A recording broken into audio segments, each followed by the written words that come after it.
ಚಳ್ಳಕೆರೆಯಲ್ಲಿ Hindu Muslim ಭಾವೈಕ್ಯತೆಯ ಸಂಕೇತವಾದ ಪೀರಲ ಹಬ್ಬ ಶ್ರದ್ಧಾಭಕ್ತಿಯಿಂದ ಕೆಂಡ ಹಾಯುವ ಆಚರಣೆ. ಚಿತ್ರದುರ್ಗ ಜಿಲ್ಲೆಯ ಚಳ್ಳಕೆರೆ ನಗರದ ಹಳೆ ಟೌನ್ನಲ್ಲಿ ಹಿಂದೂ ಮುಸ್ಲಿಂ ಸೌಹಾರ್ದತೆಯ ಪ್ರತೀಕವಾಗಿರುವ ಮೊಹರಂ ಅಂದರೆ ಪೀರಲ ಹಬ್ಬದ ಅಂಗವಾಗಿ ಕೆಂಡ ಹಾಯುವ ಸಂಪ್ರದಾಯವು ಶುಕ್ರವಾರ ಮುಂಜಾನೆ ಭಕ್ತಿಪೂರ್ವಕವಾಗಿ ನೆರವೇರಿತು.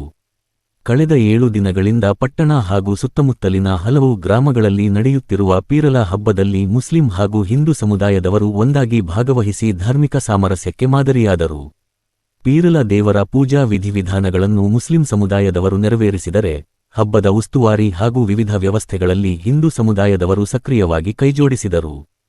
ಹಬ್ಬದ ಪ್ರಮುಖ ಆಕರ್ಷಣೆಯಾದ ಕೆಂಡ ತುಳಿಯುವ ಆಚರಣೆಯಲ್ಲಿ ಮೊದಲಿಗೆ ಹಿಂದೂ ಸಮುದಾಯದ ಭಕ್ತರು ಕೆಂಡದ ಮೇಲೆ ನಡೆದು ತಮ್ಮ ಹರಕೆಗಳನ್ನು ತೀರಿಸಿದರು.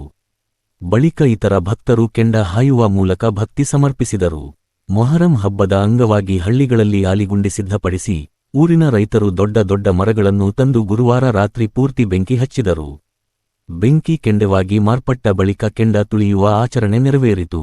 ಗುದ್ದಲಿ ಪೂಜೆಯೊಂದಿಗೆ ಆರಂಭವಾದ ಪೀರಲ ಹಬ್ಬವು 9 ದಿನಗಳ ಕಾಲ ವಿವಿಧ ಧಾರ್ಮಿಕ ಆಚರಣೆಗಳೊಂದಿಗೆ ನಡೆಯುತ್ತದೆ. ಪೆಟ್ಟಿಗೆಯಲ್ಲಿದ್ದ ಪೀರಲ ದೇವರನ್ನು ಪ್ರತಿಷ್ಠಾಪಿಸಿ 7ನೇ ದಿನ ಕೆಂಡ ಹಾಯುವುದು ವಿಶೇಷ ಸಂಪ್ರದಾಯವಾಗಿದೆ. ಭಕ್ತರ ಹರಕೆಗಳು ಪೂರ್ಣಗೊಂಡ ಬಳಿಕ ಆಲಿಗುಂಡಿಯನ್ನು ಮುಚ್ಚಲಾಗುತ್ತದೆ. ಮುಂದಿನ ವರ್ಷ ಇದೇ ಸ್ಥಳದಲ್ಲಿ ಮತ್ತೆ ಗುಣಿ ತೆಗೆದು ಹಬ್ಬವನ್ನು ಆಚರಿಸಲಾಗುತ್ತದೆ.